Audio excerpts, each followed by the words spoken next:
Bismillahirrahmanirrahim. Assalamualaikum warahmatullahi wabarakatuh. Good afternoon, ladies and gentlemen. My name is Novia Rahmawati. I'm a student from 11 Maret University, Surakarta. Today, I want to present my research with my professor, Mr. Pawito, and also Mr. Sri Hasiaryo. Today, the topic of this presentation is research about the practice of environmental journalism by Tribun Jateng on reporting illegal mining in the Batang Regency. The issues of illegal mining has received a lot of attention from various online media in the Batang Regency, such as Tribun Jateng, Ermol Jateng, Detik Jateng, Radar Semarang, Radar Pekalongan, and the other several media. As one of the mass media in the Batang Regency, Tribun Jateng is responsible for presenting information that can encourage the community to take action oriented toward environmental sustainability, such as an illegal mining. Mass media, through its news, become a mass communication tool that has a role as a communicator and a pioneer of the change in public. Media also become an agent that can provide insight on how to live in harmony between humans and the surrounding environment. Not only education, mass media is also responsible for supervising various activities and public policies that can have a negative impact on the environment. Therefore, in reporting environmental issues, it is necessary to support it with the application of environmental journalism. Based on this phenomenon, the research wants to see the extent of environmental journalism practice came out by Tribun Jateng, especially by using phenomenological studies when reporting illegal mining activities in Batang Regency. This study was chosen because phenomenology looks at communication from the other people experience that are then interpreted by the researcher. Thus, this study can also describe the practice of environmental journalism from the perspective of journalists, understanding, interpretation, and experience. Okay, now we can see the data from Tribun Jateng about the reporting in online news about illegal mining in Batang.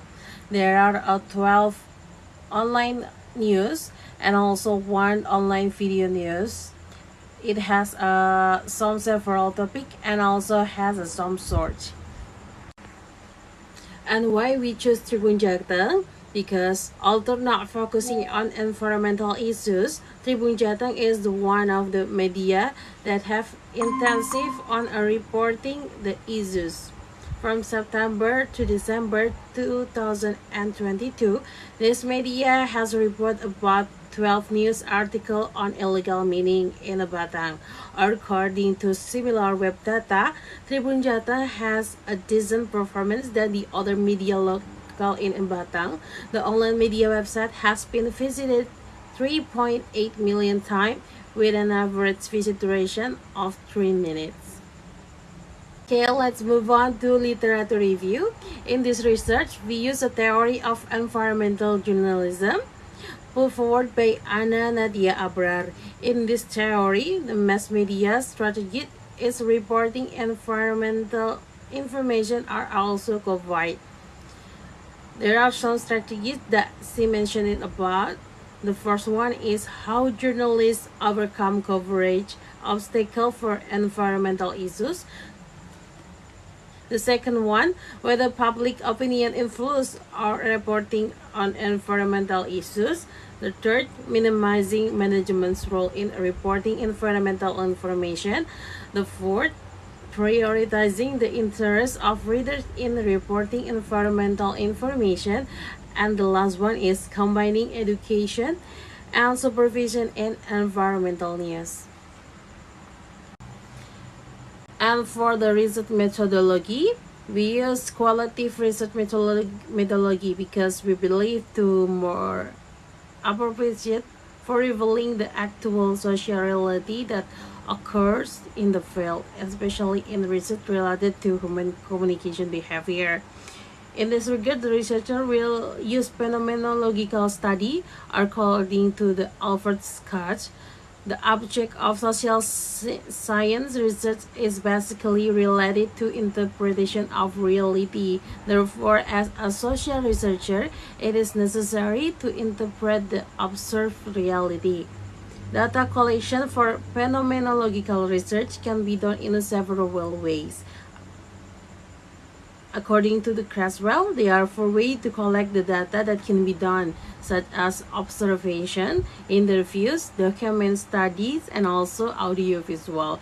In terms of data collection, the research uses 3 methods, namely interview, audiovisual, and also document studies. The interview was conducted with the Tribun Jateng journalist Dina Indriani, who has been on duty in Batang since 2018.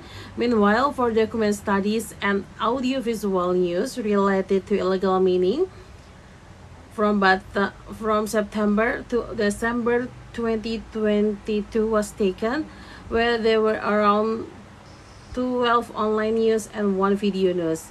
As for data analysis, the author conducted a systematic search and compilation of data so that it could be understood by readers.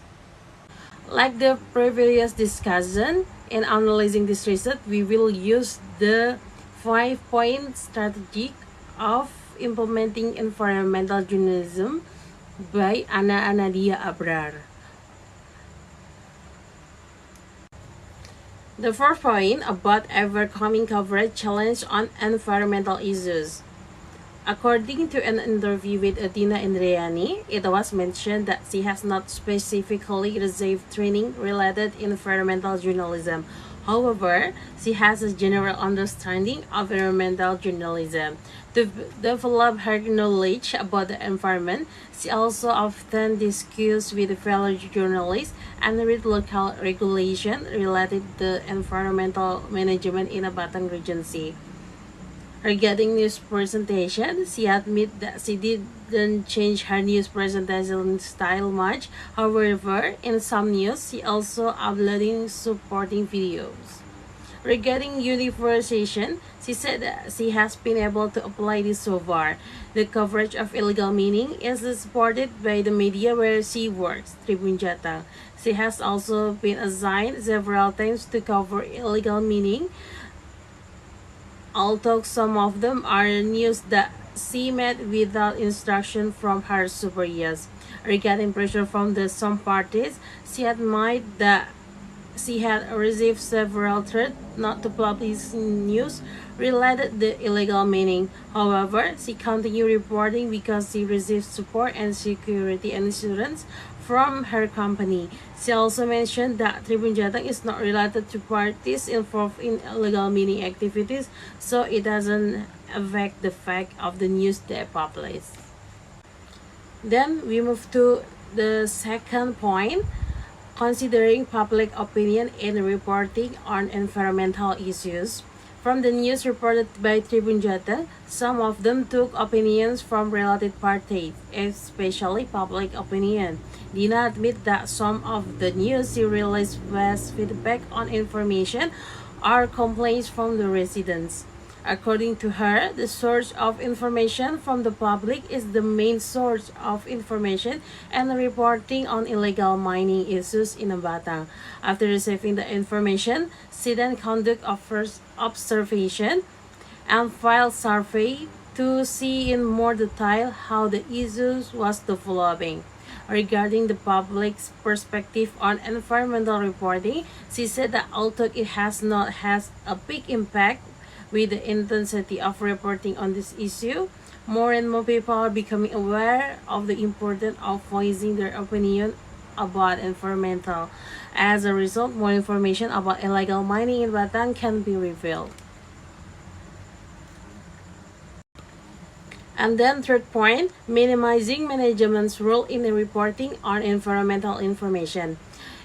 In line with the second point regarding journalist autonomy, Tribun Jateng also gave Dina opportunity to explore coverage on illegal mining. Regarding the change in the method agenda, this was also done by Tribun Jateng, where they did agenda setting to raise the issue of rejecting discretion for illegal mining. This began to by a truth by Tribun Jateng after the FGD initiated by the government struck for Kompinda on December 13, 2022.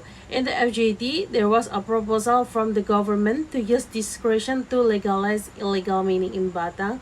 Some of the Forkopinda officials present were both for and against the proposal. However, Tribun Jateng made the opinion of the representative of Kejari Batang the focus of the reporting at the time. They also rejected the proposal for discretion because the mineral mining law. After that, Tribun Jateng also followed up of the rejection of the proposal for discretion illegal mining by PJ Bupati Batang and also the head of Dinas Lingkungan Hidup Kabupaten Batang. So currently, the proposal for discretion to legalize illegal mining in Batang is just an idea and still use the previous legal. Okay, then let's move to the fourth point. Prioritizing readers' interest in reporting environmental information. In terms of readers' interest, the news is presented in a way that covers both sides. Although some news articles may have only one source, they are supported by follow-up articles that are coherent with the previous reporting in order to balance the news. However, from several news reports, there is no direct information from business owners or actors involved in illegal mining in Batang as a source for the news. In addition, regarding information pluralism, it is said that it cannot yet be maximally done because the coverage of illegal mining is still carried out with the other local media in the Batang Regency. And the last point, combining the education and surveillance element in environmental news. In this point, Tribun Jateng also captured the reality of environmental issues before any movement was taken by the relevant authorities. Dina Indriani had reported on illegal mining activities that were subsequently followed up by the Batang Police and Batang Satpol PP Kabupaten Batang. In terms of cost-benefit analysis, there were also discussions, such as when reporting on the analysis of the profits and loss caused by mining, or the discourse on discretion in illegal mining. As for the activities of government agencies, the news also informed about the steps taken by Batang Police, Satpol PP Kabupaten Batang, in cracking down to illegal mining activities, as well as the solution offered by Forkompinda. Okay, ladies and gentlemen, this is the result of my research. But before I close this presentation, let me give the conclusion of this research. The result of the study can be concluded that although not specifically discussing environmental issues, Tribun Jateng implements several environmental journalism coverage strategies. This can be seen from Tribun Jateng autonomy and allowing journalists to report environmental issues, maintaining media and journalist independence to report according to the existing reality, and also involving public opinion that is affected by illegal mining activities. However, there are still some points that have not been applied, such as the absence of specific training to provide to equip environmental journalism coverage, and the lack of news that takes different sides or different presentation styles that other media present by Tribun Jateng.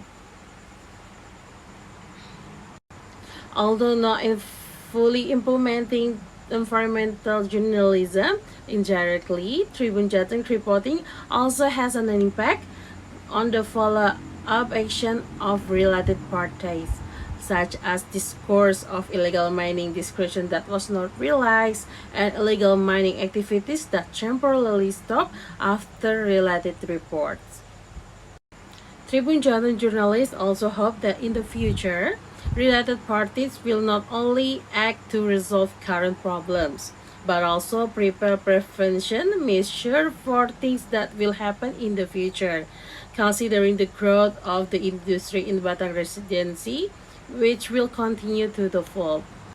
Okay, ladies and gentlemen, this is my end of presentation today. Sorry if there are many wrong words, and thank you so much for listening my presentation today, and also thank you for your nice attention. Wassalamualaikum warahmatullahi wabarakatuh.